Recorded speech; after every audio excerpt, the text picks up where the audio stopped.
እኔ እንትን አደርጋለሁ እኔ እግዚአብሔር ነኝ ስል መቀበል እችላለሁ። አካሄድ የተከበሩ የሳሪ ደም ስር የእኔ ሌላኛው ደም ስሬ ነው። ጀስቲስ ለአንተ ነው፣ እሱ ስለማያውቃት ነው። ሳራ የቧልት ንግስት ናት፣ እኔ የሀሜት ንግስት ነን። አብረን በጥምረት ነው የምንሰራው፣ ሲስተርስ ካምፓኒ ያለን። ስለዚህ ከሳሪ ውጭ የሆነ ጥቅል የሆኑ ሀሳቦችን ስጥ ኤላዬ። እኔ ትዝብቴን ነው እያጋራ ያለሁት እንጂ እኔ አቋሜን አይደለም እያጋራ ያለሁት። እዚህ ጋር ባቢ በመኖሩ ምክንያት አንዳንድ ሰዎች ህመማቸውን እያንጸባረቁ ነው ያሉት። ትኩሳታቸውን አየዋለሁ ምናምን እና ከምን እንደመነጨ ቢገባኝ ደስ ይለኛል። ልረዳው አልቻልኩም። ሜይ ቢ እስኪ የተወሰነ ትንሽ ሂንት ብታደርግኝ እስኪ። የመነጨው ከቲማቲሙ ውስጥ ቲማቲሙ ለሁለት ሲከፈል የሚይዘውን ቅርጽ ታውቀዋለህ?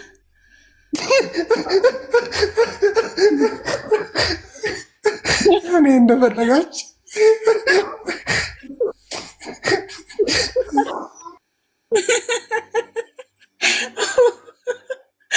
ወይኔ ጉዴ! ድሮም ገነት አልገባም፣ አሁንማ ሲኦልም የመግባት እድል የለኝም በእውነት። ይላ ጥያቄ ተመለሳለ፣ አፍህን ዘጋ። እንዲህ ናት ነው ማዘጋ። ምን ልበልሽ ማለት በደንብ አድርገህ ገላጭ ቃል ነው የተጠቀምሽው። የህመሙ ማለት አሮን ነው በቃ ምንም መድከም አያስፈልግም። እኛ እኮ ሆን ብለን ስናጠፋ ነው የምንደክመው። እኔም ማንዬ ማማ ኦፒ ወይዬ እናታ ይሄን ሁሉ ነገር አሁን እየዘባረቃችሁ ማለት ነው። ለምንድን እኔ ሁለት ፊደል ስናገር ሰዎች የሚያማቸው? ጌታን የምረኝ እኔ ሁሌ ጥያቄ ሆነብኛል። በነገራችን ላይ የሳምሹ ከንፈር ነው። ከንፈር እኮ ያባላችሁ ደስ የሚለኝ ሁለታችሁ ስትያያዙ በዛ በኩል አልገላግልም። ሁሉ ሌሊቱን ሙሉ አፌ ደረቀ እስክትባባሉ ስትሳሳሙ ታድራላችሁ። እኔ ጠዋት አብሬ ይረገጣለሁ፣ ከሰዓት መለክ ትሳሳማላችሁ። እኔ ተረፈኝ ስም ብቻ። ከንፈር ቀይሪ፣ እጣ ፋንታሽ ነው። አይ ሲሪየስሊ የምሬን ነው ጌታ። አንቺ አሁን ከቀደም ጀምሮ ስታወሪ ነበረ ያን ሁሉ ነገር አውርተሽ እሱ ምንም ሳይመስላቸው አሁን ይመጡና ደግሞ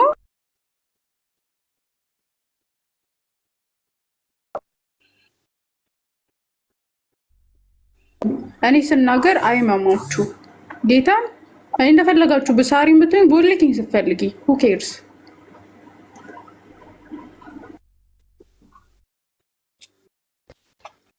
እንትን ማለት ንግግርሽ የሚያማቸው ምን አይነት ሰዎች ናቸው በሚለው የንግግርሽን ባህሪ እኮ መረዳት ትችላለሽ። ምናልባት በጣም ቅድስና እየተናገርሽ ሊሆን ይችላል። የሚናደዱ ሰዎች ናቸው እሱን የሚነግሩሽ። ኤላ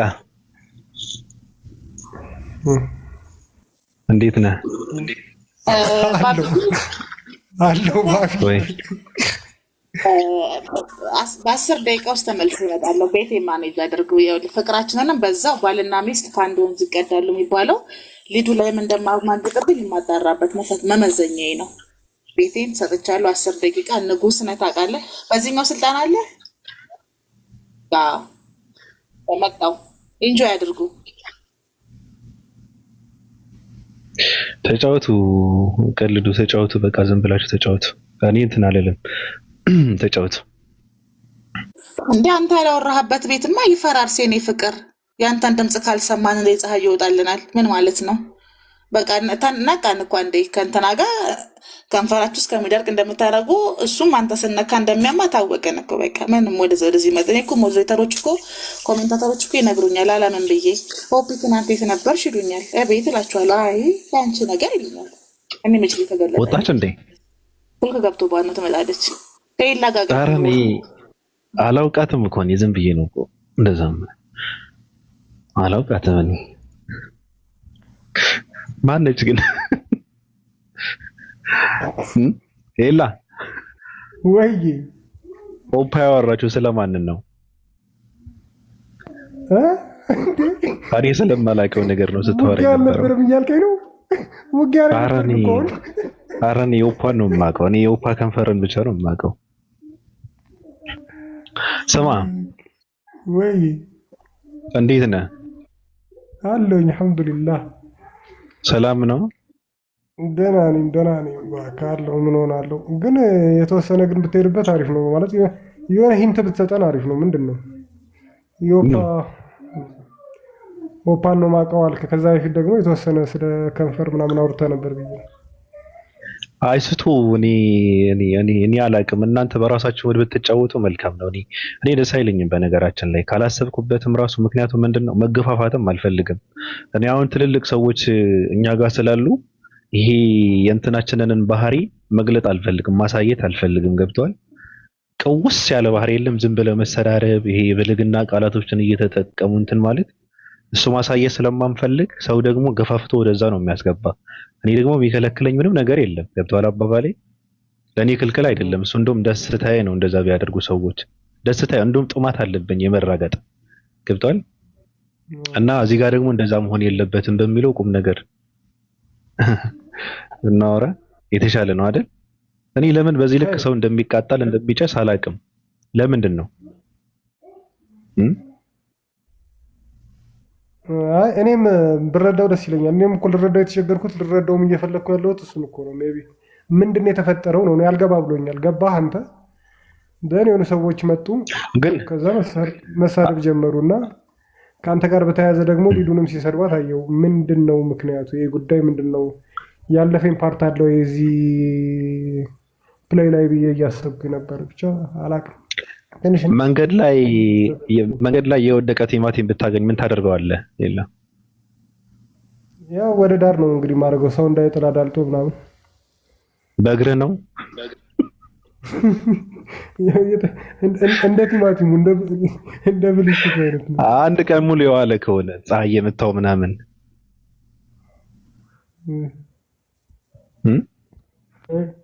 ምን አደርገዋለሁ? አሁን ያው ጥለዋለሁ ነው ብቻ ጋርቤጅ ውስጥ ነው የሚጨምረው። ወጣም ወረደ እኔ ልጠቀመው አልችልም። ጋርቤጅ ውስጥ እንደዛ ነው። ሰላም እንዴት ናችሁ? ኤላ ግን ማለት ነው አሁን በሊዱና በባቢ ፍቅር አሁንም በህይወት እንዳለ እንዳልሞተ አላረጋገጥክም? እውነት እኔ በጣም ነው ያረጋገጥኩት። አለ ለካ ፍቅር አሁን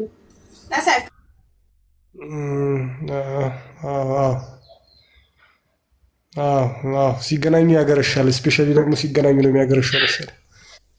ኤላ እኔ ምን እንደማደርግ ታውቃለህ? እሺ አሁን ምፈልግ ማለት ነው አለ የሚባል ሰው ሚስቱ ካገኘው ራሱ እቀማዋለሁ። እንደዛ አድርጌ ነው የማጨልላቸውና አንዳንድ ሰዎች ምስራቅ ቀጠና ምናምን የሚባሉ የዘገምተኛ ማህበር ስፍራ አለና ከዛ ቆንጆ የሆኑ ሰዎች በጣም አይን ያልፈባቸው ቆነጃጅት ምናምን መንጨቅ አድርጌ ያወጣለሁ። ገብተዋል አባባሌ? ከዛ ያቅፊያት እጇን ይዤ ሳዞራት ምናምን ሲያዩ ይዞሩባቸዋል፣ ያብዳሉ፣ ይጨልላሉ። ለዛ ነው እንደዛ ነው የማደርገው። ስራዬ ነው። ገብቷል? ሊዱ ከፈቀደች አሁን በጣም እንትን ያደረኩባት ልጅ አለች፣ አመጣታለሁ አሁን።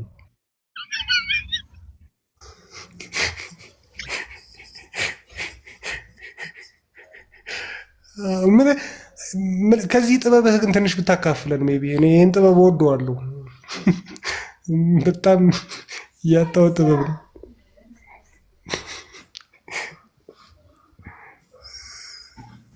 ሰው እኮ ሃይማኖታዊ ስሜት ስላለበት እኮ አይደለም የሚጨሰው የሚናደደው። ታውቃለህ? ፍቅር ነው። ወንዶችን የሚጮሁት ፍቅር ነው። በጣም ቆንጆ የሆኑ ስማርት እና ቆንጆ የሆኑ ሴቶችን መንጨቅ ታደርጋለህ። በዛ ነው የሚያብዱት።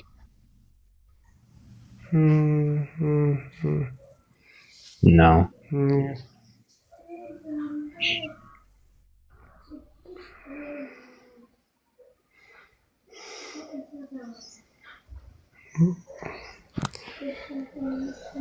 ሃናን ምን ተጫወቱ። እኔ ልምዱ የለኝ።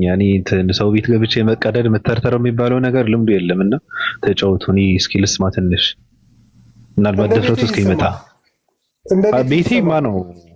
ቤቴማ ነው ግን ውስጤን አላሳመንኩትም።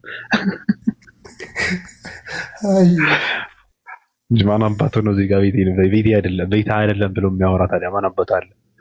ግን እንትን የለም ውስጤን ላሳምን። ቆይ ኦዲየንሱ ግን ያው እዛ ያለው ኦዲየንስ ነው እዚህም ያለው ባይዘው። ምናልባት ከኦዲየንሱ ጋር በተያያዘ አሬንጅ ራሴን አጀስት አደርጋለሁ ብለህ እያሰብክ ከሆነ የአንተ ኦዲየንስ ናቸው እዚህም ያሉት።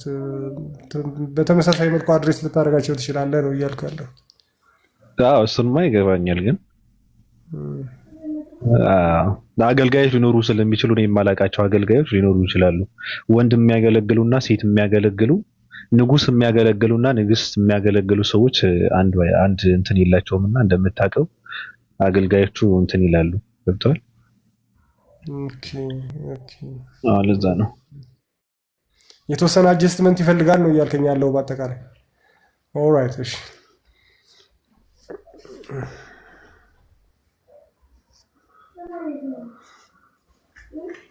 ሀኒ የሆነ ነገር በይና እስቲ። ሀኒ ሮዚ 665 ባቢኔ ማለት ሰሙ ስትባል ሰምቻለሁ ልበል። አንቺ ልጅ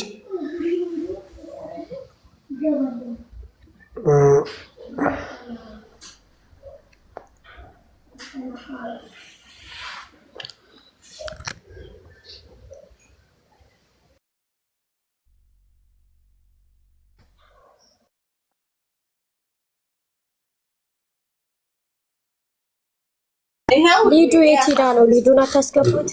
ከከበር ላውጣልህ። እንደዚህ ማድረግ የለ። ሃናን አለሽ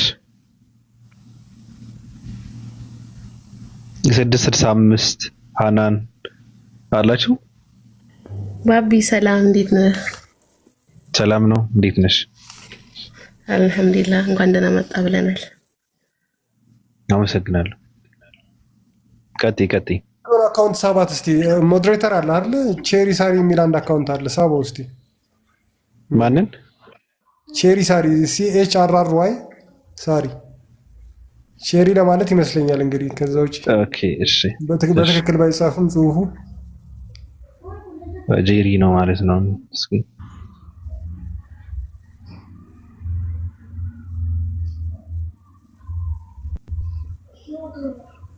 አላክም ሳይልክ ነው የምስበው። እኔ መላክ አለበት እኮ። አይ ገብቷል። ቼሪ ለምን አለ? ማን ያወረደ?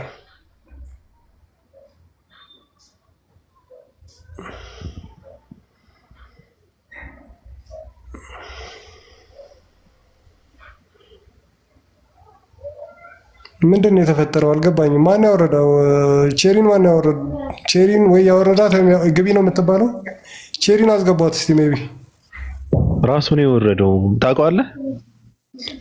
ሴት ናት መሰለኝ። ጥሩ ነገር እየጻፈች ነበር ከስር። እኔ እንጃ ሜንሽን አድርጋህ ነው? አይ ከስር ይመላለሳል በአካውንት ማለት ታግ እየተደራረጉ ነው ያሉትና ሳሪ ናት እንዴ? ኦልራይት ኦኬ። ጥሩ ነገር ታወራለች ብዬ በማሰብ ነው። ኦኬ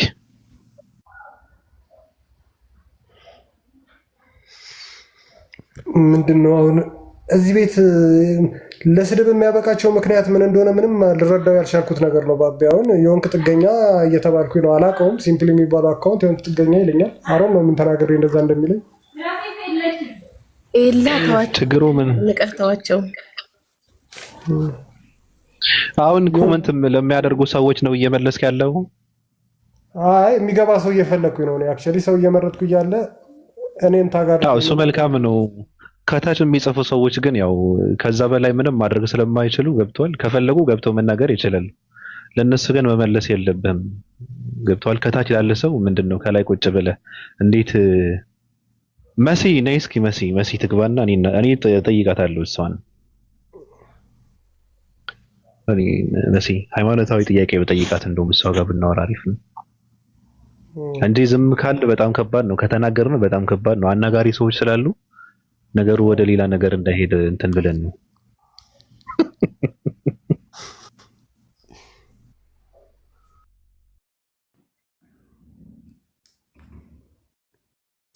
ሰላም እንዴት ናችሁ? መሲ ሰላም ነሽ? ወአለይኩም መሲ እንዴት ነሽ? ሌላ አልተኛህም?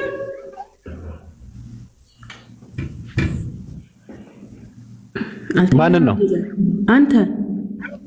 እኔ አልተኛውም፣ ስራ ነበረኝ። አለዛ ነው። ደግ ነህ። ጠፍተሃል ደግሞ። እኔ ይሁን አንተ የጠፋው ብቻ? አለሁ እኔ ትንሽ እረፍት ነበርኩና ለዛ ነው። ትንሽ እረፍት ነበርኩ ለዛ ነው። ሳምንት ምናምን ነው። እንዴት ነሽ? አለሁኝ። ማረፉ ጥሩ ነው። እረፍት ጥሩ ነው። ራስንም ለማዳመጥ ለጤናም አሪፍ ነው። እረፍት እንደ ቪታሚን ነው የሚቆጠረው። አዎ በጣም በጣም እንደዛ ነው። ኦፒ ደግነሽ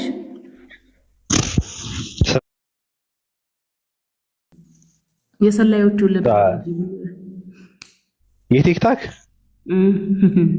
አይ የዘገምተኛና እንትን ሰዎች በነገራችን ላይ እንትን ነው። አንዳንድ ሰዎች ራሱ የማይገባቸውን ክብር ነው እንትን እንዲህ ማለት በራሳቸው ናቸው ራሳቸውን የሸለሙትና ኡስታዝ ወይድ የሆነ አንድ አራት የሚሆኑ ቀሚሶችን ጣልና አንዳንድ ሰዎች ወስደው አጠለቁት፣ ለበሱት።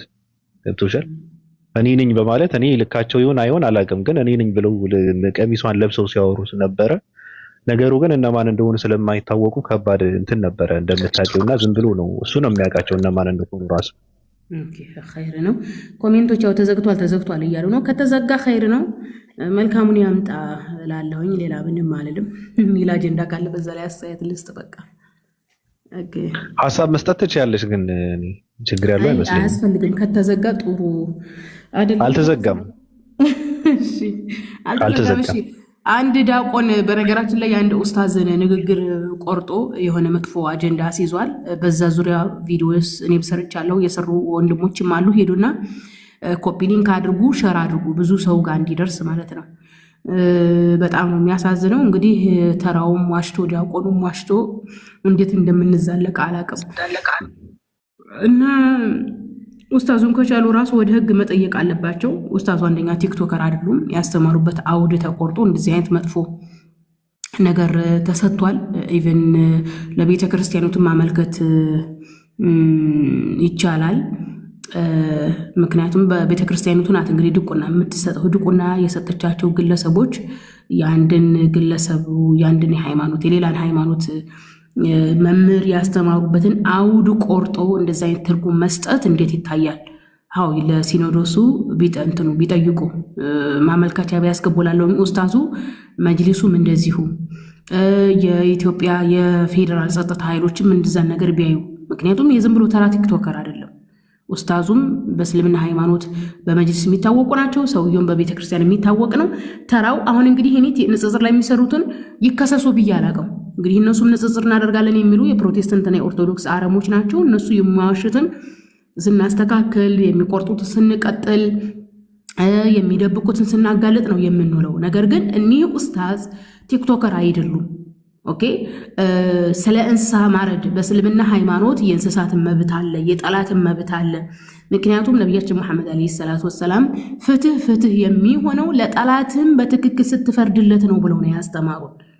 ነቢያችን መሐመድ ዓለይሂ ሰላቱ ወሰላም ለጠላታችንም ፍትህ እንድናደርግ ኦኬ ጠላታችን ነው ብለን መብቱን እንድንወስድበት፣ ጠላታችን ነው ብለን ፍትህ እንድናጓድልበት፣ እንድንዋሽበት አላስተማሩንም። እንዲያውም ነቢዩ መሐመድ ዓለይሂ ሰላቱ ወሰላም የተላኩበት ዋና ነገር ምንድነው? እነማ ቡኢስቱ ሊመካሪም አኽላቅ ብለዋል። ለሰው ልጅ መሰረታዊ ስነ ምግባር ነው። የሰው ልጅ መሰረታዊ ስነ ምግባር ብሎ ማለት ፈጣሪ ሲፈጥረው በሰው ልጅ ፍጥረት ውስጥ ያስቀመጠው ስነ ምግባር አለ። ያ ምንድነው? ውሸት፣ አለመዋሸት፣ ፍትሃዊነት፣ ሰብአዊነት ማለት ነው። ስለዚህ ነብዩ መሐመድ ዓለይሂ ሰላቱ ወሰለም የተላኩ እግዚአብሔር አይጠይቃቸውም። በጣም የሚደብረው ነገር ክርስትና ይሄ ነው። የዝም ብሎ ኢየሱስ ሰው ነው ምናምን አይደለም። ፈጣሪ እንዴት ይሞታል ምናምን አይደለም። ኖርማሊ ለሌላው መብት አይሰጥም። ነቢያችን መሐመድ ዓለይሂ ሰላቱ ወሰለም ምንድነው ያሉት? አትዋሹ ነው። በካፊር ላይ መዋሸት አይቻልም። ካፊር ላይ መብቱን መንከት አይቻልም።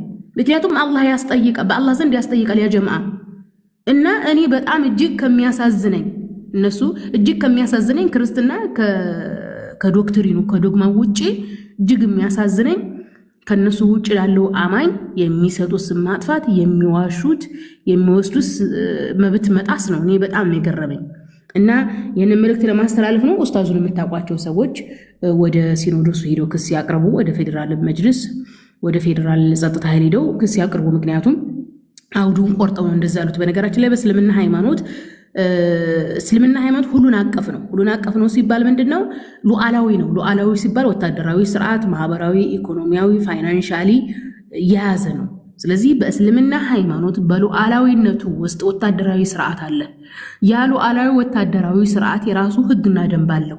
የእስልምናው ማለት ነው። እንኳን አይደለም የእስልምናው፣ ለምሳሌ የኢትዮጵያ መከላከያ ሰራዊት አለ አይደለም፣ ህግና ደንብ አለው። በመከላከያ ሰራዊቱ ውስጥ ህግና ደንቡን የጣሰ ደሞዝ ይቀጣል፣ ከስራ የሚባረር የሚታሰር፣ ገንዘብ የሚቀጣ አለ። ምክንያቱም እንትኑ መከላከያ ሰራዊቱ የራሱ የሆነ ህግና ደንብ አለው። ስለዚህ በእስልምናም ሃይማኖት ሉዓላዊ የሆነ የሸሪዓ ወታደራዊ ስርዓት የራሱ ህግና ደንብ አለው።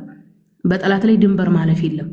ኦኬ፣ ድንበር የምንጠብቀው የራሳችን ሉዓላዊ የሆኑ ህዝቦችን ልንጠብቅ እንጂ ሌላውን መብት ልንጥስ አይደለም። ስለዚህ ኡስታዙ ሲያስተምሩ የነበሩት ዋና አውዱ የትምህርቱ አውዱ እንስሳትን እንዴት ማረድ ያለበት አንድ ሙስሊም ነው። ከዛ ጋር ተያይዞ ነው የወታደራዊ ስነ ምግባር የተጨመረበት እስላማዊ ወታደራዊ ስነ ምግባር ጨምር ለማድረግ የፈለጉት ኡስታዙ እንጂ እንደዛ ለማለት አይደለም። ምንድነው የምትይኝ ደግሞ አንቺማ ጴንጤ ነሽ እኮ እንዴ? ጴንጤ እጅግ በጣም አደገኛ ነው እኮ። እንደውም እኮ አንቺ እዚህ ጋር ከመጣን የጴንጤ ወታደራዊ ስርዓት እጅግ እዚህ ላይ የደረሳችሁት እኮ በሚሊየን የሚቆጠር ህዝብ እኮ እንትን ብላችሁን አታውቂም እንዴ ውዴ? ብሪቲሽ የጴንጤ ባሪያ ነጋዴዎች ከአፍሪካ ወደ ሰሜን አሜሪካ ስንዴ ለማሳረስ ጥጥ ለማሳረስ ማለት ነው ከአፍሪካ ሲወስዷቸው እጅግ በጣም በቃ በሚሊየን የሚቆጠር ብላክ አፍሪካንስ ነው አትላንቲክ ባህር ላይ የሞቱት። እነዛ ያደርጉት ምንድናቸው? የብሪቲሽ የጴንጤ ባሪያ ነጋዴዎች ማለት ነው። እንደውም በብዛት ባሪያ ሲነግዱ የነበሩት ከማሊ ከሴኔጋል ነበር። ምክንያቱም ማሊዎችና ሴኔጋሎች እንትኖች ነበሩ፣ ሙስሊሞች ነበሩ። ስለዚህ አፍሪካውያኖች ለባሪያ ንግድም የተዳረጉባት አንደኛው ነገር ጥቁርም ስለሆኑ፣ ሁለተኛው ሙስሊምም ስለሆኑ ነው።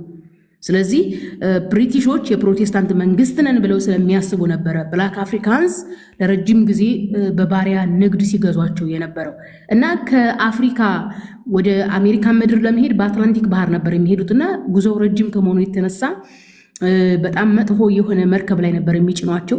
በተለያየ ወረርሽኝ በሽታ በግርፋት የሞቱ አሉ። በንድት የራሳቸውን ባህር ላይ የጣሉ አሉ። ባሪያዎቹን አንቆ ከአፍሪካ ወደ አሜሪካ የሚወስደው ራሱ ስልጣን የሚሰጣቸው እነሱ ራሱ ባህር የሚጨምሯቸው አሉ።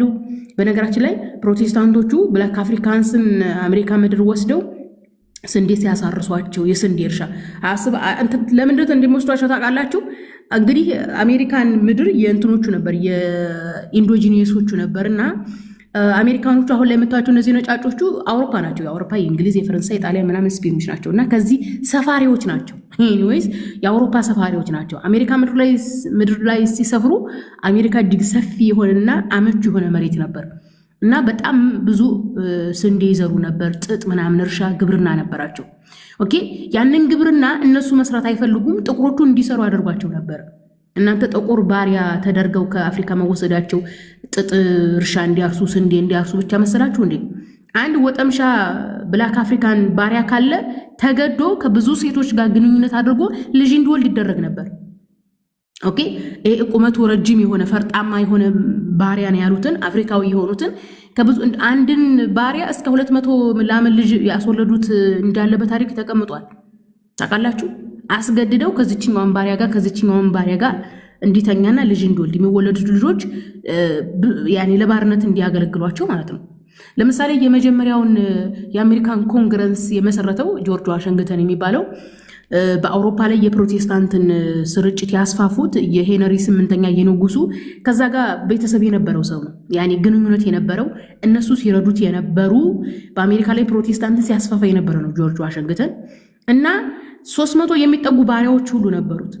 ይህ ሰውዬ ጥርሱ ምናምን በሽተኛ ነበር። ታውቃላችሁ? ጥርሱ ብዙ ጊዜ ይረግፍበት ነበር።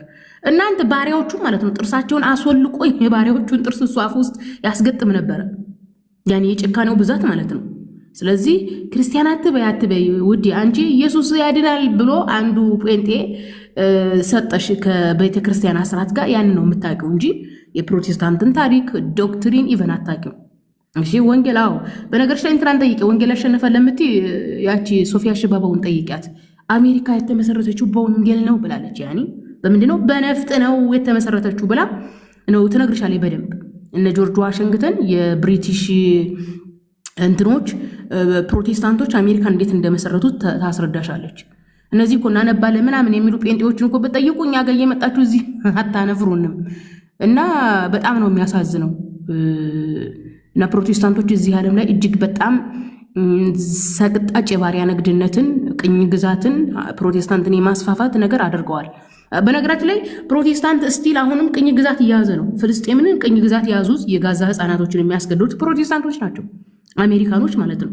ኢራቅ ላይ 1 ሚሊዮን ህዝብ በራብ እንዲሞቱና እንደዛ እንዲደረግ ያደርጉት ፕሮቴስታንቶች ናቸው። አፍጋኒስታን ላይ እንደዛ አይነት ግድያ የተደረገው በማን ነው? በፕሮቴስታንቶች ነው። ኦኬ። ነገር ግን ምንድነው ያደረጉት? ማህበረሰቡ ህዝቡ ሊጫወቱበት ሲፈልጉ ኢየሱስ ያድናል ምትሏል ለብቻ አድርገው የፕሮቴስታንት ሚሊተሪ ደግሞ ለብቻ ነው የሚያደርጉት። ኦኬ። ስለዚህ ስለ ፕሮቴስታንት ሚሊተሪ በደንብ አንብቡ። እኔ እኮ ስንቱን ነው የምናስተምራችሁ? ዶክትሪን አስተምረን፣ ታሪክ አስተምረን፣ ስለ ሚሊተራችሁ አስተምረን። ኧረ ይደብራል እንዴ! እንደው መቼም ጌታ የአብርሃም አምላክ እንደው አጅሩን ይስጠን እንጂ እንደ ጽድቅ ይቁጠርልን እንጂ እናንተን ያላስተማራችሁ ነገር የለም እኮ እንዴ። ጴንጤ ስለምን በድልታ ወጫሽን ጴንጤን እያጋለጥን ነው እኮ እንደሰለጠነ እንደ ዘመናዊ ስለሚያጫውታችሁ ታሪካችሁም ዶክትሪናችሁም ዶግማችሁም መታወቅ አለበት። ለዛ ነው እና ይህን ነው የሚለው። በዛ በዲያቆኑ ምክንያት የተሰራውን ቪዲዮ ኮፒ ሊንክ ሼር አድርጉ።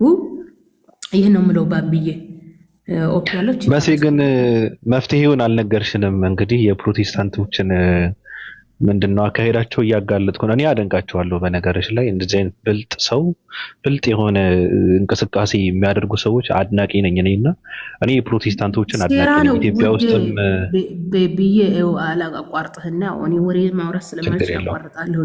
ሴራ ነው የሚባለው። ሴረኞች ናቸው። ብልጥማ አይደለም እኮ። ይሄ ምን ይባላል? ይሄ ታክቲኩ፣ ይሄ አይዲያው ምንድነው የሚባለው? የሴራ ፖለቲካ፣ የሴራ አይዲያ እንጂ ብልጠት አይደለም። ኦኬ። ይህን ቀጥታ ፋንዳሜንታልን እውቀትን ፋንዳሜንታልን እውነታዎችን መሰረት አድርገው ሳይሆን ሴራን መሰረት አድርገው ነው የሚንቀሳቀሱት። በጣም ሴረኞችና በሴራና በጭካኔ የተሞላበት ነው የፕሮቴስታንት ትርክት ማለት ነው። ይህን ለማለት ነው። ቀጥል ሀሳብ ካለ። ሀሳብ አይደለም፣ እኔ ጥያቄ ነው እየጠየቅኩሽ ያለሁት። አዎ ምንድነው መፍትሄው ነው። አሁን እነዚህ ሰዎች በነገሮች ላይ ፕሮቴስታንቶች ዓለምን ይቆጣጠራሉ እንዳለ ማለት ነው። ዓለምን ይቆጣጠራሉ። ከዛ ደግሞ እንደምታውቂው እናንተ ጋር ደግሞ ይፋለማሉ። መጨረሻ ላይ ዓለምን የሚገዟት ሙስሊሞች ናቸው። መጨረሻ ላይ እንደዛ እያለ ነው እንትን የሚለው። አሁን መፍትሄው ምንድነው? ምን ይሆን ነው እያልሽ ያለሽው? መፍትሄው ማንቃት ነው። ሰውን ማንቃት ነው። አሁን እነሱ ምን አለ መሰለህ አሁን ምን እንዲሰራ ሳይሆን እንዲያውቅ ነው። አሁን አንድ ሰው የአንድ ነገር ካወቀ ያወቀው ለብቻው ይሆናል፣ ያላወቀ ለብቻ ይሆናል። አሁን ነገሩ ድብልቅልቅ ብሏል። ልክ አሁን የሀገራችን የአፍሪካ ጴንጤዎች ምንም ሂንቱ ስለሌላቸው ኢየሱስ ያድናል ውጭ ምንም አያውቁም። ነገር ግን የሚሾፍሩት ነገር ምንድነው? ሾፋሪዎቹ ሚሽነሪዎቹ ማለት ነው። በቃ ሚሽነሪዎቹ ምንድነው እያደረጉ ያሉት? ህዝቡ በቃ ምን አለ መሰለህ አሁን ፕሮቴስታንት የሚከተለው ይሄ ካሪዝማቲክ አስተሳሰብ ነው። ልክ ይሄ ዲጂታሉ ዘመን አለ አይደለም? በፊት የድንጋይ ዘመን የብረት ዘመን እየተባለ ዘመኑ ተሻሽሎ ክላሲካል የነበረው ዘመን አለ አይደለ? አሁን ላይ የዲጂታል ዘመን ነን። ይህ ዲጂታል ዘመን እየተሻሻለ ሲመጣ የሰው ልጅ የዕለት ከዕለት ህይወቱን ለማቃለል የሚፈጥራቸው ፈጠራዎች አሉ አይደለም? ፕሮቴስታንት ያንን ነው አብሮ ተከትሎ የሚሄደው። እንደዛ ሲያደርግ ተተኪ ትውልዱ ሃይማኖቱን እንደ እውነተኛ አድርጎ እንዲቀበል ያደርገዋል። ታውቃለህ? እነሱ ያንን ነው የሚቀበሉት። እንደውም ይሄ ካሪዝማቲክ አስተሳሰብ ነው የሚባለው። እና በተለይ አፍሪካ ላይ በቃ ሙስሊሙ ማህበረሰብ ምንም አይነት የካሪዝማቲክ አስተሳሰብም የለውም። የዳዕዋ ስራ አልሰራም። ልክ አለ አይደል? ይሄ ዝም ብሎ እንዳለ ነው የሚኖረው አለ አይደል? ልክ የሆነ አለት እንዳስቀመጥከው እንደምታገኘው ሁሉ እንደዛ ነው። ሰው ይመሽለታል፣ ይነጋለታል፣ ይበላል፣ ይጠጣል። በቃ እንደዛ ነው። ፕሮቴስታንቱ ጋር ስትሄድ ግን እንደዛ አይደለም። ኦኬ። ምናልባት ይኸው ስልጣኔን ከፕሮቴስታንቱ ጋር ያያይዙታል። አሃ ስለዚህ ፕሮቴስታንት ከስልጣኔ ጋር ከተያዘ ይሄ ስልጣኔ ያለበትን ሃይማኖት ልቀበል የሚል ትውልድ ነው መፍጠር የሚፈልጉት እንጂ ፕሮቴስታንት አይደለም እንትኑን የፈጠሩ። ይሄ ምንድነው የሚባለው? የዲጂታል ዘመኑን ለምሳሌ ወደ ኤዥያ ብትሄድ፣ አፍሪካ፣ ጃፓን፣ ታይላንድ ብትሄድ ጣዖት አምላኪ ሃይማኖት የሌላቸው ይበዛሉ። እዛ አካባቢ ከአሜሪካኖች የበለጠ ቴክኖሎጂ ይጠቀማሉ። ያኔ ሃይማኖቱን ከእንትኑ ጋር ከክሪኤቲቭ ጋር ምንም አይገናኝም። ያ የሰው ልጅ የእውቀት ውጤት እንጂ የፕሮቴስታንት ውጤት አይደለም። ነገር ግን ፕሮቴስታንቶቹ መጠቀም የሚፈልጉት ነገር ምንድነው? የሰው ልጅ የክሪኤቲቭነቱን ውጤቱን ከፕሮቴስታንት ጋር በማያያዝ እንደውም እኮ የፕሮስፐሪቲ ጎስፕል ነው የሚባለው 19ኛው ክፍለ ዘመን ላይ ነው የጀመረው። አንተ ካለምን ብልጣት ነው። አዎ ታውቃለህ፣ ካለምን ማፈር እኮ የኢትዮጵያ አሁን እኮ ብልጽግናዎች እኮ ብልጽግና ያሉት እኮ የፕሮስፐሪቲ ጎስፕል ከሚለው የመጣ ነው ታውቃለህ። ብልጽግና የሚለው ያኔ ጎስፕል የሚለውን ትተው ጎስፕል የሚለውን ትተው ፕሮስፐሪቲ የምትለዋን ተርጉሙ ብልጽግና ያሉት ማለት ነው። ያኔ በቀጥታ በማን አለብኝነት። ምክንያቱም ኢቫንጀሊካኖች በዚህ ሰዓት የሆነ ስልጣን ከያዙ ከእጃቸው እንደማይወጣ ያውቃሉ ታውቃለህ። ስለዚህ እኛ ማድረግ ያለብን ምንድነው? አንደኛ ኢየሱስ ያድናል የሚለው የጴንጤ የአፍ ፕሮፓጋንዳ ከእንትኑ ጋር ከሚሊታሪው ጋር መነጠል እንደሌለበት፣ ከታሪኩ ጋር መነጠል እንደሌለበት። ኢየሱስ ያድናል አንዲት ሐረግ ናት። ኢቭን ሐረፍተ ነገር እንኳን አይደለችም፣ አንዲት ሐረግ ናት። ከዚህ ጀርባ ያለው ዶክትሪን ህዝቡ እንዲያውቅ ነው አለ አይደለ? ልክ በዚህ ሰዓት ሶሻል ሚዲያ አንድ አድርጎናል አይደለም? በቃ ሶሻል ሚዲያ በዚህ ሰዓት አንድ እንዳደረገን ሁሉ በቃ የፕሮቴስታንት ታሪክ፣ ሚሊታሪያቸውን፣ ዶክትሪናቸውን፣ ዶግማቸውን ኖርማሊ በግልጽ እንድናውቀው መሆን አለበት ማለት ነው። በዛን ሰዓት ሰው ሲያቅ ምን ይሆናል? አትሸውደውም። ኦኬ።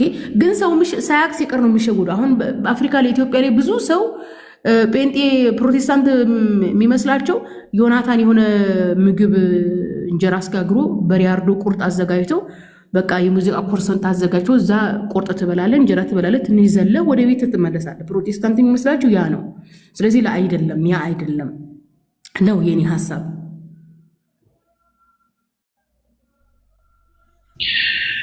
በነገራችን ላይ እኔ የተረዳሁት ምንድን ነው፣ አንዳንድ ሰዎች እኔ ለምን እንደሆነ አላውቅም፣ መሲ እያወራችሁ ያለችው መሲ እንትን እንድትል አይደለም። በነገራችን እኔ የተረዳሁትን ነው። እኔ ከመሲ የተረዳሁት የተጻፈ አለ፣ ያነበበችው ያየችው፣ ከዛ ደግሞ የራሷ ምንድን ነው አንዳንዴ ዝም ብለህ ስላነበብክ ብቻ የምታወራው ከሆነ በጣም ከባድ ነው። የሰዎችን እውቀት የሰዎችን አመለካከት ብቻ ነው እንትን የምታደርገው የምታስተላልፈው። ግን ራስህን የምተነበየው ነገር ደግሞ አለ።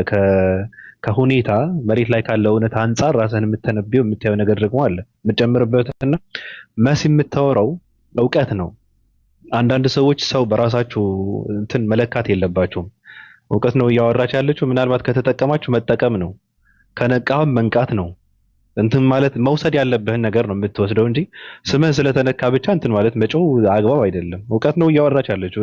ይሄ በነገራችን ላይ ብልጥ ሰዎች የሚያወሩትን እንትን ነው እያወራች ያለችው። በነገራችን ላይ ዝም ብሎ ማንም እንትን ሰው ከመሬት ተነስቶ ሊገባው የሚችል ነገር አይደለም። ይሄ በጣም እንትን ነው። በጣም ከባድ ማንበብ ይጠይቃል። በጣም ከባድ ማስተዋል ይጠይቃል። በነገራችን ላይ የምሬን ነው። ዝም ብሎ ሰው ይሄ አበሻ አፍሪካዊ ደግሞ ችግር አለበት። ምንም የሚያውቀው ነገር የለም እና በጣም ከባድ ነው። አመሰግናለሁ። እኔ መሲ ብዙ ነው የተማርኩት፣ ግን ወንጌል ያሸንፋል፣ ሙሴ ያድናል። አዎ ትክክል ነው። ወንጌል ያሸንፋል። ወንጌል ብርሃን ነው። ኢየሱስ የእግዚአብሔርን ወንጌል ሰብኳል። ወንጌል ኢየሱስን እግዚአብሔር ነው አይልም። ዋና ዓላማችን ወንጌል እንዲያሸንፍ፣ ወንጌል ለሕዝብ እንዲታወቅ ነው። በፕሮቴስታንት የሚገርም ነገር እኮ እኔ በጣም የሚያስቀኝ ማለት ነው እንግዲህ በእርግጥ በዚህ ሰዓት ፕሮቴስታንት ኢቫንጀሊካን አሪፍ ፋይናንስ እና ወታደራዊ ስርዓት አላቸው፣ ሚሊተሪ አላቸው። ትልቁ ችግር ግን ወንጌል የላቸውም ነው። በወንጌል ስም ነው ይሄን ሁሉ የሚያደርጉት እነሱ። አሁን ምስኪኖች እየኮ አሁን በተለይ ኢቫንጀሊካኖች ኢየሱስ እግዚአብሔር ነው እኮ የሚመስላቸው ታውቃለህ። ኢየሱስ ያድናል ምናምን፣ ኢየሱስ ጸሎት ይሰማል። አንተ ፈረንጅ ኢየሱስ ጸሎቴን ስማኝ እያለ ሲጸልይ ሳይሆን እንዴት እንደምስቅ። ኦኬ አንተ ወንጌልን አያነቡም። እንደ ወንጌል አስተምሮ ኢየሱስ እኮ ጸሎት አይሰማም እኮ። ጸሎት የሚሰማው የኢየሱስ አምላክ ነው ታውቃለህ። እና ኢቨን ፕሮቴስታንት ኢየሱስን እንደ ፈጣሪ አድርጋ የተቀበለችው በፕሮቴስታንት ታሪክ በነገር ላይ የፕሮቴስታንት እንትኑ ይሄ ዶግማው ይሄ አምስቱ ሶላዎች ቢሆንም ዋናው ሶላ ስክሪፕቸር ነው፣ መጽሐፍ ቅዱስ ብቻ የሚለው ማለት ነው። ነገር ግን በመጽሐፍ ቅዱስ ብቻ አይደለም የሚኖሩት። የመጀመሪያውን ይሄ የኒቃያ ጉባኤን፣ የቆስጠንጢኖስ ጉባኤን፣ እንደ ኤፌሶን ጉባኤ፣ እንደ ኬልቄዶን ጉባኤዎችን እነዛን ጉባኤዎች ይቀበላሉ ታውቃለህ። እነዛ ጉባኤዎች ደግሞ በቄሶችና በመነኩሴዎች የተካሄደ ነው። ስለዚህ ፕሮቴስታንት ኢየሱስን እግዚአብሔር ወልድ ነው የምትለው ልክ የቄሶቹንና የመነኩሴዎቹን ሀሳብ እንጂ ወንጌልን መሰረት አድርጋ አይደለም። በጣም ደግሞ ከሚያስቀኝ ነገር በኢቫንጀሊካኖች ትርክት ውስጥ በጣም ከሚያስቀኝ ነገር አንዱ ይሄ ነው።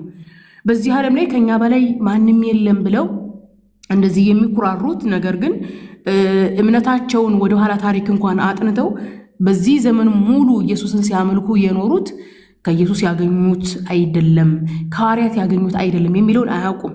በጣም ከሚያስቀኝ ነገር አንዱ ይሄ ነው። እና ችግር የለውም እንግዲህ ጥሩ ዘመን ላይ ነን። ያው ሰርፕራይዝ እናደርጋቸዋለን ጥቂት። ያው እንግዲህ በያዙት ሚሊታሪ ያው ግንባራቸው እንዳይጨፈጭ። መሲ ግን ኢየሱስ ጸሎት አይሰማም ማለት ትክክል ነው? እንዲያው ትክክል ነው። ጸሎት አይሰማም እኮ ኢየሱስ። እስራኤል ምድር ላይ በነበረበት ዘመን ጸሎት ሲደረግ ነበረ፣ እየሰማ አልነበረም? አዎ እንዴ ኢየሱስ ራሱ ይጸልይ ነበር እኮ እንዴ ዕብራውያን ላይ ራሱ የሚያደርገው። አዎ እንደው እሱን አይቼዋለሁ እኮ። ታዲያ በራሱ የሚያደርገው ጸሎት ሳይሰማም ነበር? አሁን ድምፁ እየጮኸ ነው የሚለው በነገራችን ላይ ሲጮህ ነበርና፣ እሱማ ሲሰብክ ነው። ልክ ጴንጤ እዚህ በመንገድ ላይ የሚጮኸው ጸሎት ሲያደርግ አሁን እያለቀሰ ጸሎት ሲያደርግ የሚያደርገውን ጸሎት አይሰማም ነበረ? እሱማ ለራሱ ይሰማል። ያኔ ጸሎት የሚያደርገው እኮ አምላክ የእስራኤል አምላክ እንዲሰማው እኮ ነው።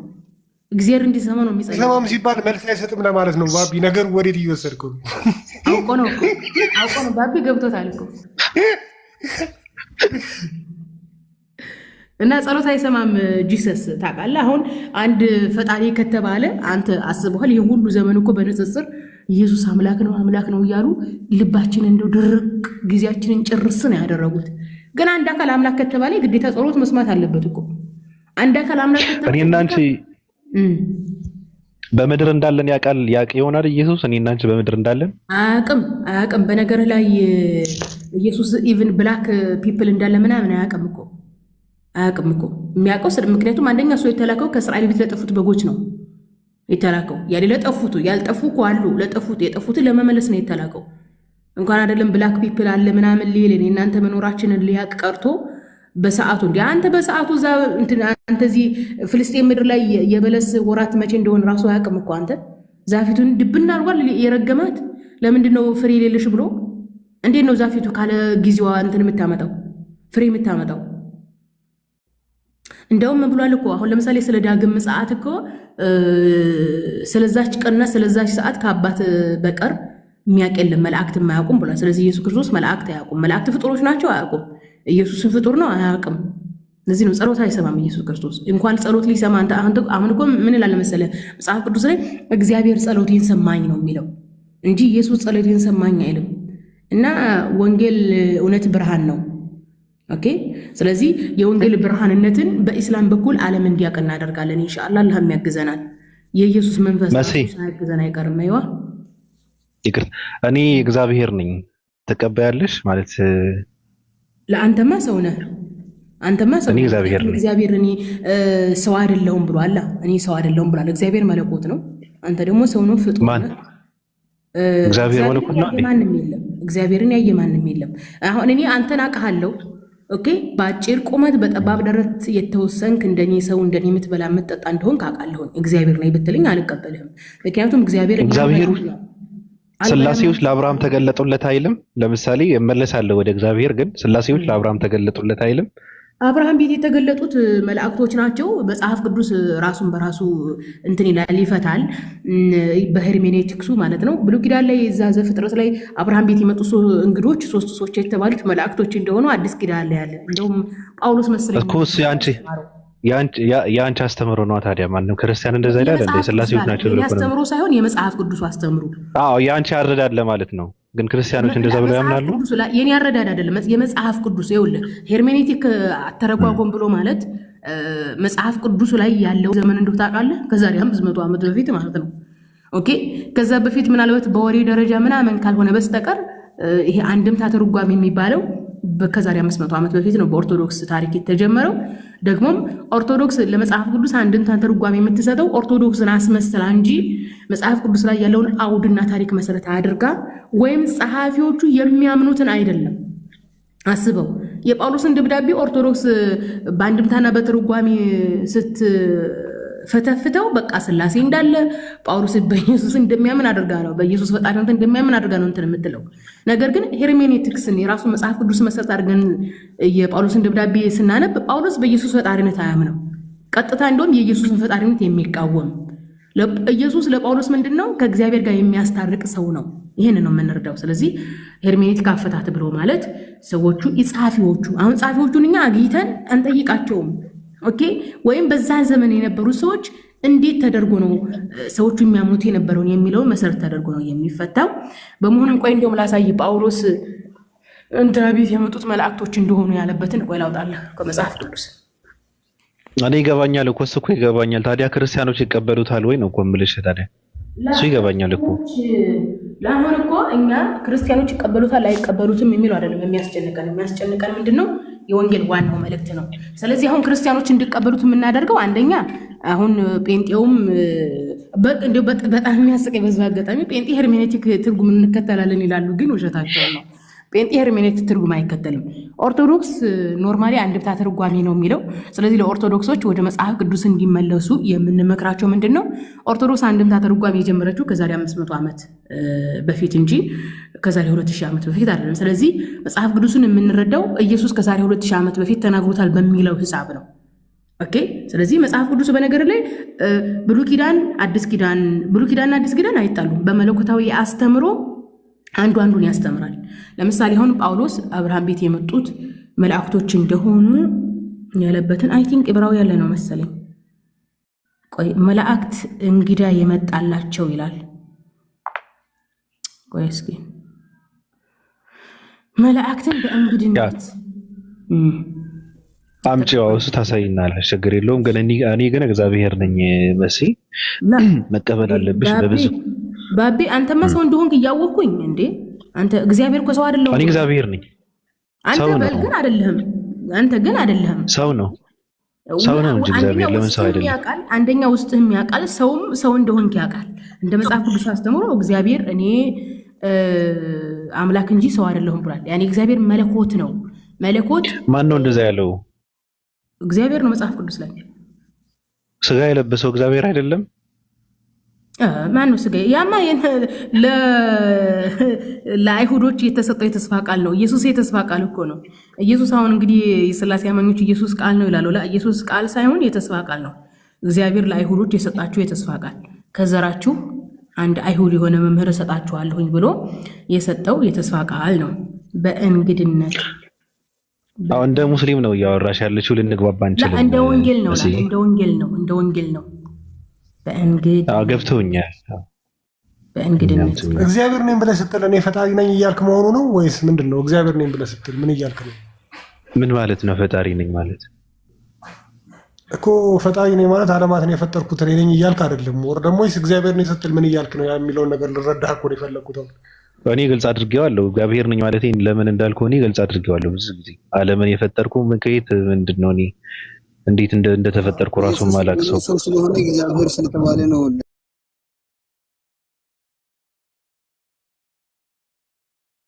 ለማለት ፈልገው ነው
እንትን በሏት።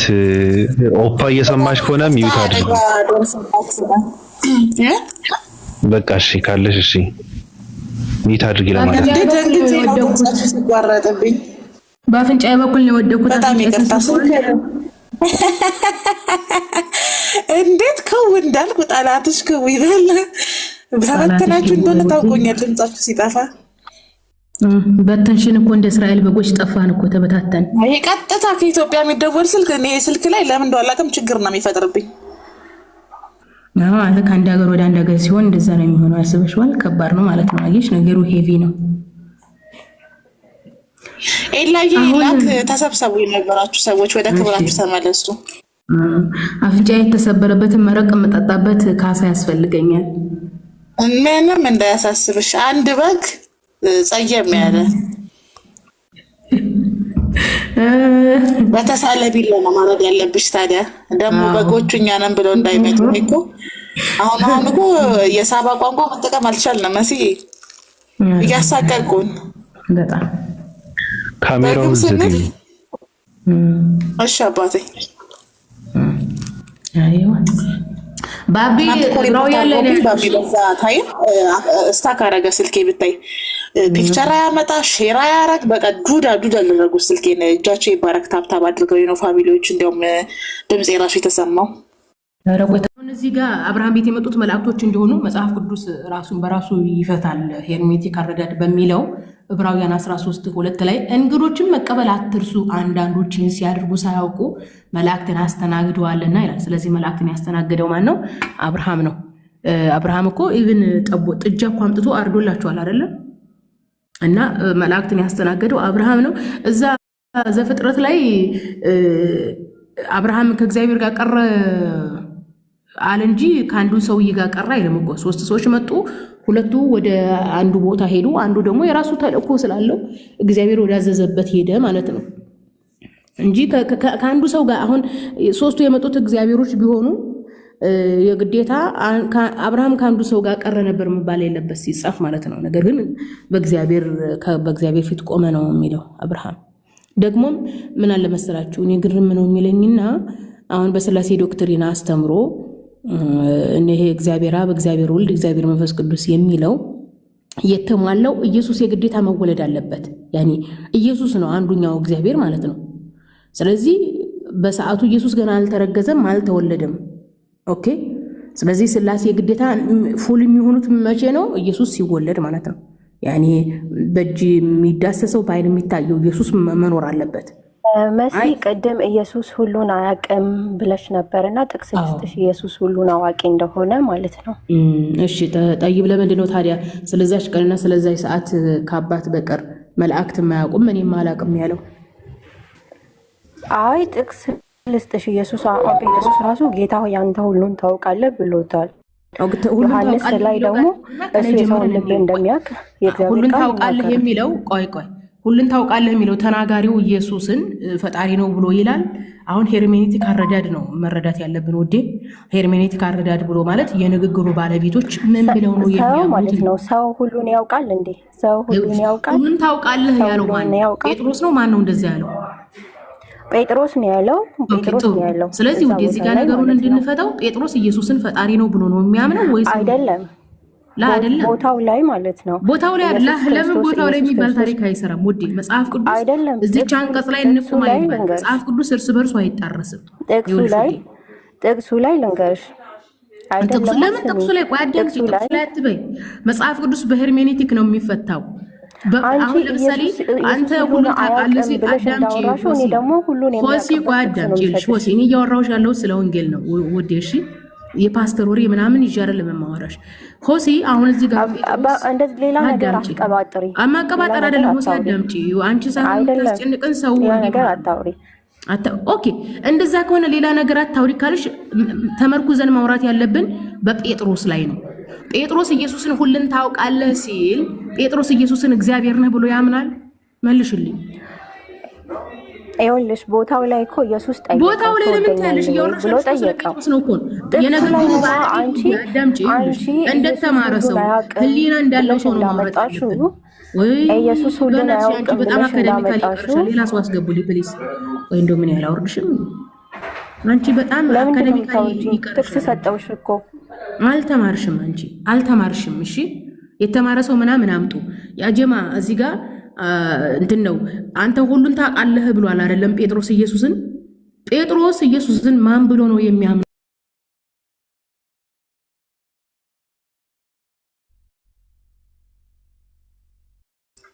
የስልጣን ፍጅት አታደርጉ። በህግ አምላክ ህግ ያግዳችሁ። ራይነርን ማስወጣታችሁት ነው? ራይነር የለም በሉ። ተደውሎበት ነው መሰለኝ የወጣው። ደስ የለችም እንዴ? ይሄማ እልቂት ነው፣ እልቂት። እረፉ ጌታ እረፉ። ጤነኛ አይደለም። እኔ ቤት ያሉ ሞዴሬት እንዳለ ባንዳ ነው ሞዴሬተር የሰጠሁት እንዳለ ለባንዳ። መሲ ነው የኔ እናት። ምን አይነት ጉድ ነው? ሀሳብ ልዩነት ይኸውልሽ ኦፓይ በመስማማት አሁን ትንኩ መጨቃጨቅ እኮ አግባብ አይደለም። አሁን በትህትና ማውራት እኮ መልካም ነው። ታሪ ወይ ሜደን ሄዱ ሰው ቤት ሄዳ ሰው አታስወጣም። በነገራችን ላይ ሳሪ እንደዛ ሌላ ባንዳ አለ እዚህ እኔም አውቀው ባንዳ። ወይ ሆሴ ይኸውልሽ ይሄ ቤት ለሁለታችንም እኩል ነው አይደል? አልተማሽም እያልሽ ማለት ነው። አልተማሽም እያለች እንድትናገረኝ አልፈልግም እና ጥቅስ ሰጥቻታለሁ። አንቺ ከጴጥሮስ ትበልጫለሽ ምንም አያውቅም ብላለች። ይኸውልሽ አንቺ ከጴጥሮስ ትበልጫለሽ እንዴ? እኔ እኮ ጠየኩሽ እኮ አሁን የጴጥሮስን እምነት እንየው ነው። አንቺ ጥቅስ ብቻ ይዤ ልቁም አልሽ። መጽሐፍ ቅዱስ እኮ በአንድ ጥቅስ ብቻ እኮ የሚቆም አይደለም እኮ። ይኸውልሽ አንድ ዶክትሪን የሚለው ነገር ካላወቅሽው እምነት ማለት ነው። በመጽሐፍ ቅዱስ ላይ የተመሰረቱ እምነቶች በአንድ ጥቅስ ብቻ አይደለም መቆም ያለባቸው፣ ከሁሉም ጥቅስ ጋር መታረቅ አለባቸው። አንቺ የጴጥሮስን እኔ እኮ የነገርኩሽ ነው።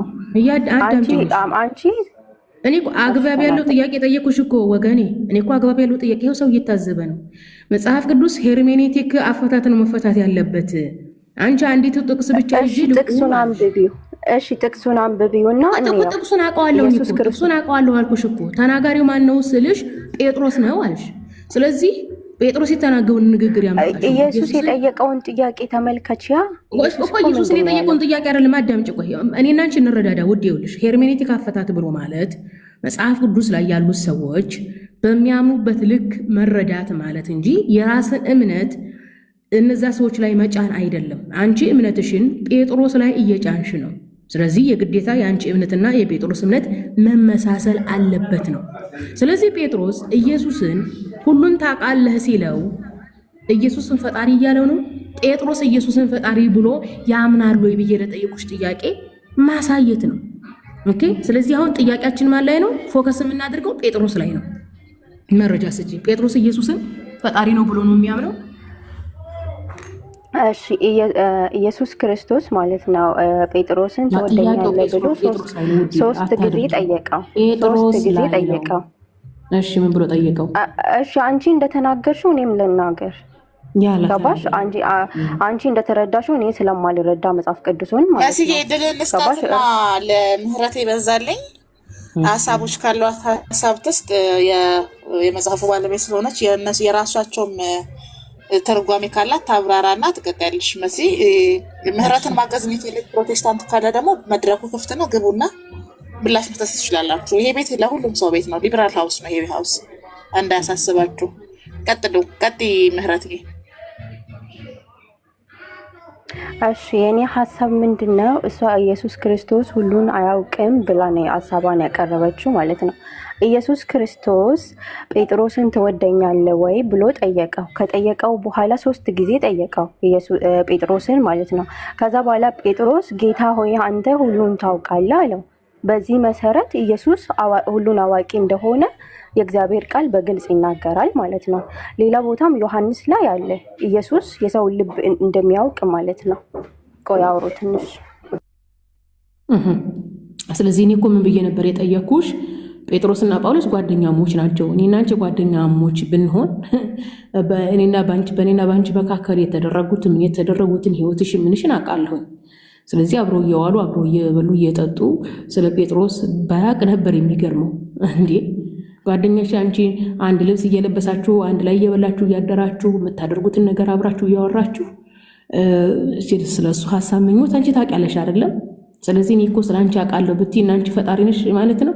ስለዚህ ጴጥሮስና ጳውሎስ ምንድነው አብረው የነበሩ ናቸው።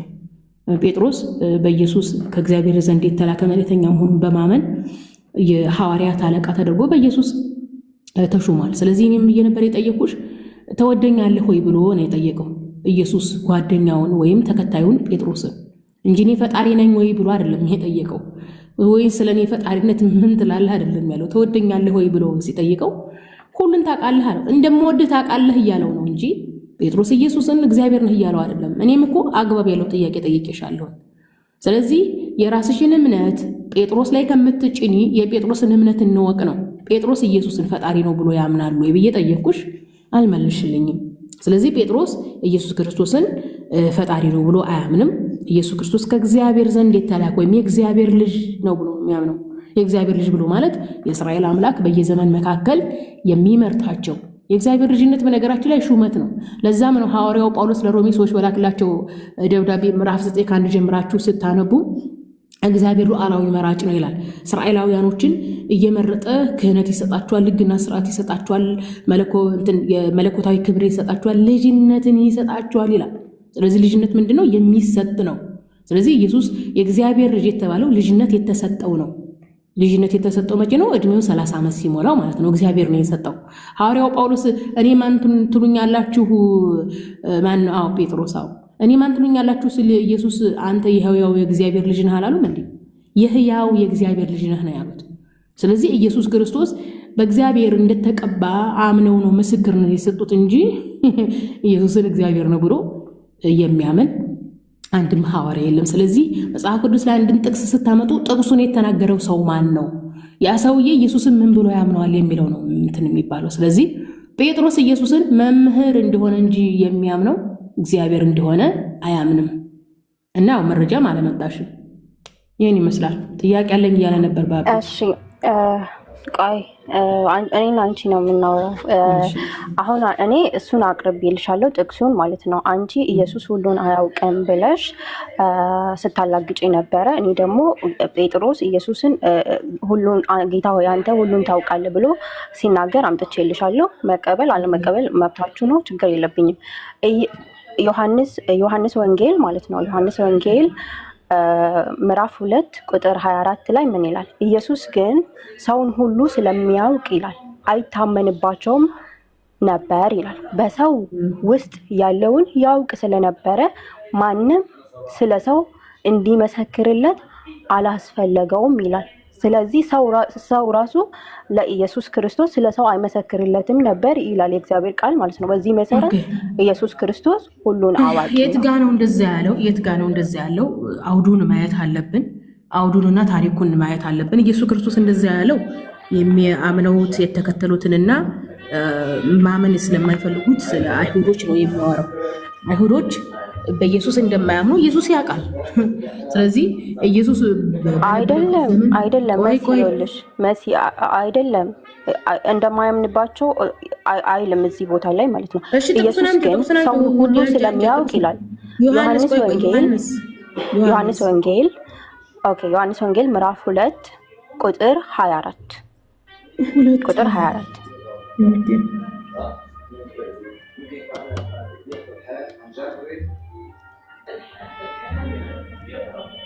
በነገራችን ላይ በጣም አንቺ ላይ በኢየሱስ ስም ለጴንጤ ያለሽ ጥላቻ በዝም በሌላው ቆይ አዳምጪ። ረፊ ጥላቻ ትላለች እንዴ ደግሞ? ኦኬ እሺ አስጠይቁኝ። አንድ ጥያቄ ልጠይቅ። እኔ ጋር ስለመሸ መተኛ ስለፈለኩ ነው። በጣም ይቅርታ። ተኛ ብትተኛ ይሻላል። ተኛ። አንድ ጥያቄ ብቻ ልጠይቅ። ሆሲ የኔ ፍቅር እኔ እወድሻለሁ፣ አከብርሻለሁ። አንድ ጥያቄ ብቻ ልጠይቅ። ይቅርታ በመሀል ስለገባው። አወጣሽው? ሆሲ ልጠይቅ እያለ እኮ ነው እንዴ? አይሰማትም እንዴ? ተኛ ብትተኛ ይሻላል። ቀጥ ነው አንድ ጥያቄ። አይ መሲም ብትሆን ራስ ሁለታችሁን ነው እኮ የምጠይቀው፣ አንቺ ብቻ አይደለም። ግን ምናልባት አንቺ ነው መመለስ ያለብሽ፣ ምክንያቱም ኢየሱስ ክርስቶስ ሁሉም ያውቃል ብለሻልና ኢየሱስ ስለዚያች ቀን ወይም ስለዚያች ሰዓት ያውቃል። አንተ ማለት ነው። አንተ ያን ጥቅስ ስታመጣልኝ እኔ ደግሞ ሁሉን አዋቂ ተብሎ የተጻፈበት ቦታ ነው ማመጣልህ ዋጣው። ስለዚህ መጽሐፍ ቅዱስ ይጋጫል ማለት ነው ሆሲ። ኢየሱስ ሁሉን ያውቃል ማለት በነገርሽ ላይ ትወደኛለህ ወይ ብሎ ሲጠይቀው የመውደድና ያለ መውደድ ነው። እነዚህ ሁለት ነገራቶች ናቸው ሁሉም የተባሉት እንጂ ሁሉም ነገር አይደለም። ሁሉም ነገርማ ከተባለ ስለ ሰዓቱስ አያውቅም። ባቢ ይኸውልህ አነበብኩልህ እኮ ሰው ማለት ነው የሰው ልብ አያውቅም። የሰው ልብ ውስጥ ያለውን አያውቅም። ለኢየሱስ ግን ማንም ሊመሰክርለት አያስፈልግም ይላል። በሰው ውስጥ ያለውን ስለሚያውቅ ማለት ነው እሱ ራሱ። እንደዚህ አይነት ሰው አለ እኮ ስለ ሰዓቲቱ ያውቃል ወይ? እዛ ጋ ስለ መውደድና ለመውደድ ነው። ስለ ሁሉም አንተ ታውቃለህ ያለው መውደዱና ለመውደዱ ነው። ገብቶሻል? እሱ ማለት ነው ግን እሱን እንተወውና ስለ ሰዓቲቱ ያውቃል ወይ? እሱ ሌላ ትርጉም ያለው። እኔ ኢየሱስ ሁሉን አዋቂ መሆኑን ብቻ ነው ማመጣልህ። እሱ ሌላ ትርጉም ነው ያለው። አይ ስለዚህ ሰዓት ያውቃል ወይ ኢየሱስ? ዝም ብዬ አልናገርም። እኔ ዝም ብዬ አልናገርም። ገባክ? የሆነ ነገር ላይ እርግጠኛ ስሆን ብቻ ነው የምናገረው። ስለዚህ ጥቅስ አመጣውላችሁ ኢየሱስ አዋቂ እንደሆነ ማለት ነው። ኢየሱስ ግን ሰውን ሁሉ ስለሚያውቅ ይላል። ሰውን ሁሉ እዛ ላይ ያሉ ሐዋርያትን ብቻ አይደለም፣ እሱን የሚከተሉ ሐዋርያትን ብቻ አይደለም። ኢየሱስ ግን ሰውን ሁሉ ስለሚያውቅ አይታመንባቸውም ነበር ይላል። በሰው ውስጥ ያለውን ያውቅ ስለነበረ ማንም ስለ ሰው እንዲመሰክርለት አላስፈልገውም ይላል። ከዚህ በላይ ምንድነው? የሆነ ሰው ስለ ሰው ያውቃል እንዴ? አያውቅም። ምስክርማ ስለሱ ራስ ስለራሱማ ራሱን መመስከር አይችልም፣ አቅምም የለውም ስለራሱ መመስከር። ለማንኛውም በጣም ወዳችኋለሁ። ኦፓይ እንገናኛለን፣ ነገ በኋላ እናወራለን በውስጥ። መስዬ በጣም ይቅርታ በመሃል ስለገባው ሁላችሁንም ደህና ደሩ። ለወንጌል እስከሆነ ድረስ ችግር የለም። እሺ ወገናችን እንግዲህ ጴጥሮስ ኢየሱስ ጴጥሮስን ትወደኛለህ ወይ ጠየቀውን፣ በመካከላቸው ስላለው ፍቅር የጠየቀውን ሁሉን አዋቂ ፈጣሪ ያደረግሽው መሰረት አድርገን የምናወራው የጴጥሮስን እምነት ነው ብያለሁኝ። አሁን አንቺ ነው አይደለም እንድትይ አይደለም ልጨርስ ፕሊስ፣ አንድ ጊዜ ልጨርስ። እኛ የምንፈልገው ኦዲያንሱን ነው። በዙ አጋጣሚ አንቺም ትንሽ ትሄጃለሽ ኦዲያንስ። እሺ ዮሐንስን አንብቢዋ፣ መሰረት አድርገን የምናወራው የጴጥሮስን ፍላጎት እንጂ የእናንተን እምነት አይደለም። አንቺ እምነትሽን ጴጥሮስ ላይ እየጫንሽ ነው። ዮሐንስ ምዕራፍ ላይ ስንሄድ ሌላ ነገር አታውሪ። መቀበል አለመቀበል ያንቺን እምነት ነው ጴጥሮስ ላይ እየጫንሽ ነው። አንቺ ስላሴ አማኝ ነሽ። ኢየሱስ ስላሴ አያውቅም ብለሽ እንደተናገርሽ እኔ ደግሞ ኢየሱስ አዋቂ እንደሆነ ነገርሻለሁ። አያውቅም ያመጣሽው አውራሱ አያግዝሽም እኮ ያመጣሽው ማለት ነው። ውዴ እንኪ ልንገርሽ፣ የፈለግሽውን ፓስተር ራሱ ብታመጪ ለዚህ መልስ የለም። አሁን እዚህ ጋር መሰረት ጴጥሮስ ነው አልኩሽ። እሱን አለመቀበል ትችያለሽ እኮ ችግር የለም። በቃ አምጪ። እኔ አልወጣም። እኔ አሁን ለምሳሌ እዚህ ገስት ላይ ነው ያለው። የፈለግሽውን ፓስተር አምጪ። ጴጥሮስ ኢየሱስ ምን ብሎ ነው አይደለም? እንደ ፉከራ አይደለም። ፉከራውን እፎክራለሁ እቺ ድብና ዮሐንስ ወንጌል ምክንያቱም ጴጥሮስ ኢየሱስን ማን ብሎ ያምናል ብዬ እኮ አልኩሽ እኮ። አሁን እዚህ ጋር እኮ የምናወራው አሁን ጴጥሮስ ላይ ነሽ። አንቺን አይደለም ጴጥሮስ እሱ ያን ጥቅስ እኮ አልቀበልም ስትይ ትቻለሁ። አልቀበልም አይደለም ያልኩት፣ አልቀበልም ሳይሆን ያልኩት እኔ በደንብ አብራራሁልሽ። እያወራሉት አውዱ አልኩሽ እኮ። ሄርሜኔቲክ ብሎ ማለት እዚህ ጋር ማወቅ አለብሽ። ሂጂና ፓስተሮችን ሄርሜኔቲክ አፈታት ምንድነው ብለሽ ጠይቂ። እንደ ሄርሜኔቲክ አፈታት እዚህ ጋር ፎከስ የምናደርገው ኢየሱስና ጴጥሮስ ያወሩበትን አውዱ ነው። አውዱ ምንድን ነው? አውዱ ማለት አስተምሮቱ እየተናገሩ ያሉት ኢየሱስ ጴጥሮስን ትወደኛለህ ወይ ብሎ ነው የጠየቀው እንጂ እኔ ፈጣሪ ነኝ ወይ ብሎ አልጠየቀውም። ጴጥሮስን ምን ብሎ መለሰለት? ጌታ ሁሉን ታውቃለህ ብሎ መለሰለት ነው አይደል ያልሽው? ስለዚህ ጴጥሮስ እንደዛ ሲል ኢየሱስን ፈጣሪ ነህ እያለው ነው ወይ ነው?